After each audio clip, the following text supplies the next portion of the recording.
Je vais pas tourner autour du pot, hein. Cette console coûte 60 balles, c'est moins cher qu'un jeu AAA sur une console récente. Et c'est sûr qu'à la fin de cette vidéo, vous voudrez en acheter une parce que je trouve que ce genre de console, les consoles émulateurs, ont fait un bond de zinzin sur les dernières années. Surtout grâce à cette marque Anbernic. Et en fait, ils ont fait plein de modèles différents. On va certes parler de ça, mais aussi de tous les composants qu'on a maintenant. Et pourquoi? Eh bien finalement, ce genre de console, il y a plein d'alternatives, dont une qui vous intéressera sûrement. Et qui me fait dire que sur des voyages, avoir un truc qui est aussi grand que ma main, finalement, serait peut-être mieux que d'avoir un Steam Deck. Salut, c'est Léo de la chaîne Techmaker et aujourd'hui, on va parler de cette console à Anbernic RG35XX+. Oui, il y a un nom à coucher dehors là-dedans. Mais en vrai, ce genre de console nous montre quelque chose qu'on est arrivé quand même à un sacré point sur les consoles émulateurs. Et il y a plein de points forts dedans. Typiquement, maintenant, on peut les charger en USB-C quand même. J'ai envie de vous dire, un iPhone 13 Pro qui doit coûter environ 20 fois son prix, c'est toujours du Lightning tout nul, je le rappelle comme ça. Et qui dit USB-C dit qu'on peut avoir des chargeurs ultra versatiles, comme ceux que j'adore et que j'utilise depuis plusieurs années, ceux de Ugreen, et qui sponsorisent la vidéo. Ils viennent de sortir une toute nouvelle gamme, la gamme Nexode Pro, avec des chargeurs plus fins tout en gardant une bonne qualité grâce à la technologie AirPira et un plus grand nombre de compatibilités de charge rapide, comme le Super Fast Charging 2.0 de Samsung à 45 watts et plein d'autres. Ici, j'ai deux chargeurs. Tout d'abord, le Nexode Pro Ultra Slim 65 watts GaN avec 3 ports, qui est super fin et qui peut recharger un MacBook Air 13 pouces de 0 à 70% en 60 minutes. Vous pourrez donc brancher 3 appareils en même temps avec plein de compatibilités différentes, comme le Power Delivery pour les ordinateurs. Et si vous avez besoin de plus de puissance, il y a aussi le 160 watts. Celui-là, il a 4 ports et clairement, ça dépote. Là, si vous avez un MacBook Pro de 16 pouces, vous pouvez le recharger de 0 à 86% en seulement 1 heure, car il pourra tirer 140 watts. C'est la folie. Ce sera ultra versatile, car soit vous aurez une puissance de fou pour charger vos appareils, soit vous aurez les 4 ports pour pouvoir charger différents appareils, mais avec une très bonne puissance, vu que vous aurez 160 au maximum au total. Perso, ce chargeur, j'utilise pour recharger mon iPhone, pour recharger mon Galaxy Fold, mon casque audio, mon MacBook, mon Steam Deck, mon micro et même la caméra qui est en train de me filmer en ce moment même. Et je peux faire confiance à ces chargeurs grâce à la technologie Thermal Guard qui permet à ce dernier de contrôler la température et la réguler intelligemment, avec une coque fabriquée en PC ignifugée de haute qualité, offrant une protection supplémentaire contre les chocs et les chutes. Enfin, Ugreen s'est engagé à rendre le monde plus vert avec ses chargeurs grâce à ses puces GaN Infinity qui permettent d'économiser en moyenne 5503 tonnes de CO2, ce qui équivaut à la plantation d'environ 220 755 arbres par an. Et donc, comme je vous l'ai dit, cette console c'est du USB-C, donc c'est aussi chargeable avec ça. Bref, je vous laisse le lien en description parce que clairement, des chargeurs du style, vous en passerez plus jamais. Et une fois fait, vous aurez cette console à 100% de batterie. Et d'ailleurs, justement, je vais vous la présenter parce qu'il y a des trucs très cool et il y en a d'autres qui le sont un petit peu moins. Et typiquement, de manière légale, je suis pas sûr que Nintendo, Sony et autres ont vraiment accepté tout ça. Surtout que maintenant,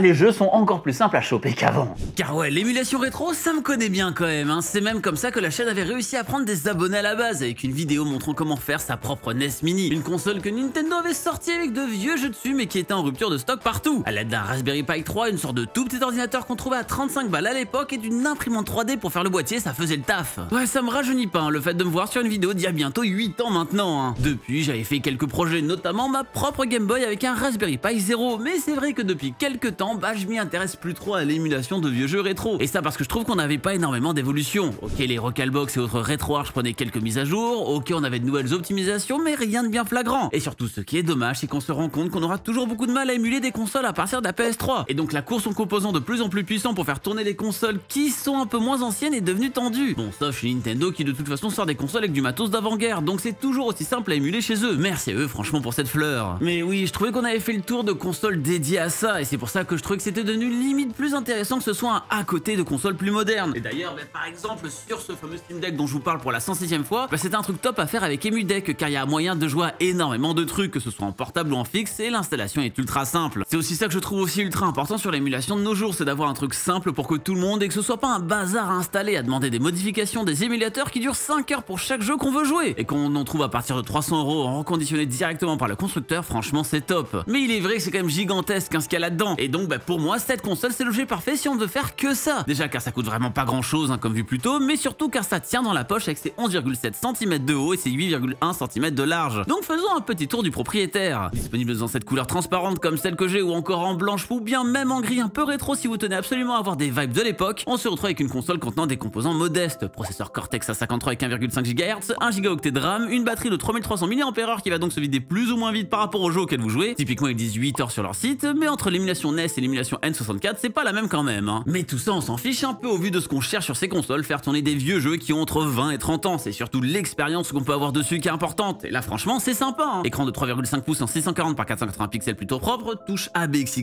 des gâchettes à l'arrière R1, R2, L1 et L2 et une croix directionnelle qui est franchement pas mal. C'est le nerf de la guerre sur ce genre de console, il faut qu'elle soit le plus top possible et malheureusement sur beaucoup de consoles du style c'est souvent à l'arrache, si ce n'est pas 4 boutons différents. En système dessus c'est RetroArch qu'on retrouve, donc système assez classique pour d'émulation. Et truc fou que franchement j'avais rarement vu, bah y a énormément de jeux préinstallés dans cette bestiole quand même. Ils en ont plus rien à faire de mettre les ROM des jeux, alors que bon c'est légal de vendre une console qui contient des émulateurs, ok, mais de carrément fournir les jeux avec, ça l'est un peu moins. On en parlera après de tout ça, mais ouais, ici j'ai la version avec 64 Go de stockage interne avec une carte SD de 128 Go de fournie. Et il doit y avoir à peu près 10 000 jeux inclus. Je trouve ça un peu délirant quand même, mais passons. Pour ajouter des jeux, il suffit de prendre une carte SD ou celle qui est directement fournie dans la console, de se balader avec dans les dossiers puis de les rajouter, chose assez classique sur ce genre d'appareil. D'ailleurs, vu que c'est RetroArch, on peut rajouter des effets sur les jeux, genre un effet scanline pour donner cette sensation des écrans anciens CRT par exemple. Bref, on peut modifier un peu la bête par rapport à ce qu'on joue. Pour ce que ça fait tourner, bah tout tourne de manière parfaite jusqu'à la PS5 et la Nintendo 64, voire même la Dreamcast qui auront peut-être un petit peu plus de mal. Mais il faudra peut-être bidouiller sur certains jeux, histoire de modifier donc les paramètres pour avoir un truc qui fonctionne. La PSP est aussi jouable là-dessus, rien ne vous empêche de vous faire un Loco Roco ou un GTA Vice City si ça vous chante, même si encore une fois, ce sera sans joystick. Il y aura aussi moyen de jouer à des jeux Nintendo DS, mais il faudra jongler avec les écrans pour passer de l'un à l'autre et activer le stylet virtuel quand c'est nécessaire pour les jeux qui le demandent. Donc en termes d'expérience, c'est pas forcément la folie je trouve. Honnêtement, je vous conseillerais pas ça pour jouer à des jeux 3D qui ont été prévus justement soit avec un double écran, soit pour être joué avec un joystick, en tout cas pas ce modèle. Car oui, comme je vous disais, cette vidéo n'est pas là pour parler que de ce dernier, je vous le présente car je trouve que c'est la meilleure de toutes, mais il y en a plein d'autres, dont certaines avec des joysticks, la RG35XX-H qui se veut plus allongée avec les touches sur le côté et des joysticks, ou bien même la R36S qui ressemble à mort à celle que j'ai dans les mains mais qui a des joysticks juste en dessous. Et d'ailleurs, bon, on dirait presque le même nom, mais c'est une autre marque qui fait celle-ci. On se rend compte que vu que c'est un marché qui fait beaucoup parler de lui ces derniers mois, il y a beaucoup d'acteurs, Ant Bernick, Miyu, Datafrog, bref, tout est assez similaire et finalement il y a parfois des questions de subjectivité sur les trucs, mais de mon côté, si je dois choisir un seul form factor, je préfère clairement celui que j'ai dans les mains, sans joystick, parce qu'à une console du style, je lui demande pas d'en avoir, et je trouve que c'est limite plus une contrainte qu'il soit là, car d'un côté ils seront franchement pas très ergonomiques. Imaginez-vous avoir les doigts sur ces derniers sur un truc aussi minuscule, mais surtout ils gênent, prennent de la place pour autre chose alors que le tout optimise cette dernière un maximum. Je trouve ça bien plus malin qu'il ne soit pas là, mais ça c'est subjectif à chacun encore une fois. Ce qui est aussi subjectif, c'est la vision de chacun qu'aura sur ce genre de bestiole,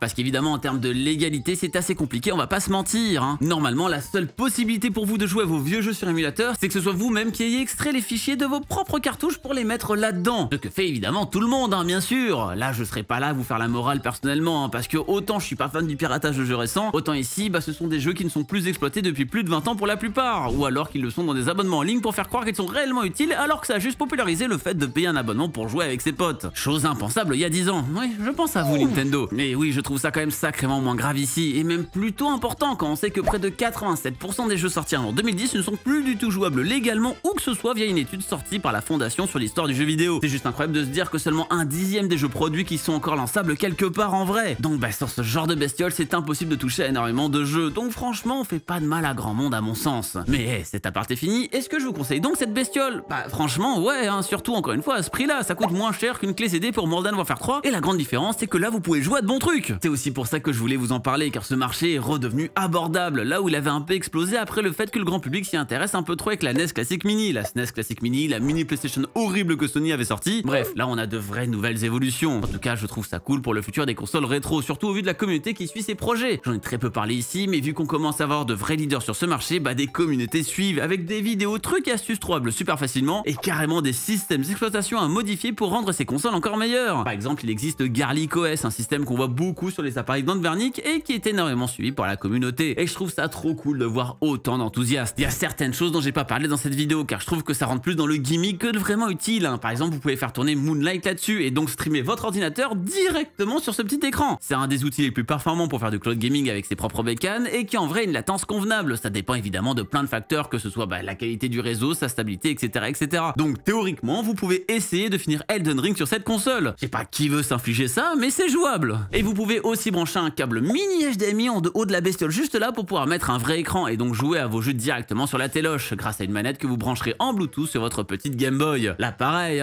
c'est sympa en vrai, ça montre une versatilité supplémentaire, mais bon, c'est ultra gadget et une fois la vanne passée, je vois pas trop l'intérêt de le faire. Il y a même moyen de jouer en réseau avec ça car ça supporte le Wi-Fi. Ouais, ils seront allés vraiment jusqu'au bout. Ce marché est devenu franchement cool car là, les consoles qui sortent ces derniers temps, c'est sur l'espace de seulement quelques mois. Et la concurrence est tellement rude qu'on voit beaucoup de supports, que ce soit en termes de nouveautés hardware, mais aussi en termes de logiciels où le tout est plutôt bien tenu à jour. Bref, il n'y aura jamais eu un aussi bon moment pour être être un rétro gamer portable. Je vous laisse donc encore une fois tous les liens en description si ça vous intéresse, que ce soit celle-là ou le modèle horizontal. Mais si vous tenez absolument à avoir des joysticks là-dessus, franchement prenez plutôt un Steam Deck, le sacro-saint Steam Deck. Ok, c'est plus cher, mais ça permet de faire tellement plus. Je vous laisse juste à côté de moi une vidéo review du premier modèle 6 mois après, et je reste sur ce que je dis toujours aujourd'hui, c'est toujours la meilleure console du monde. J'en ai même deux maintenant avec la version OLED. Et d'ici la prochaine fois qu'on se voit, n'arrêtez jamais d'apprendre. Salut!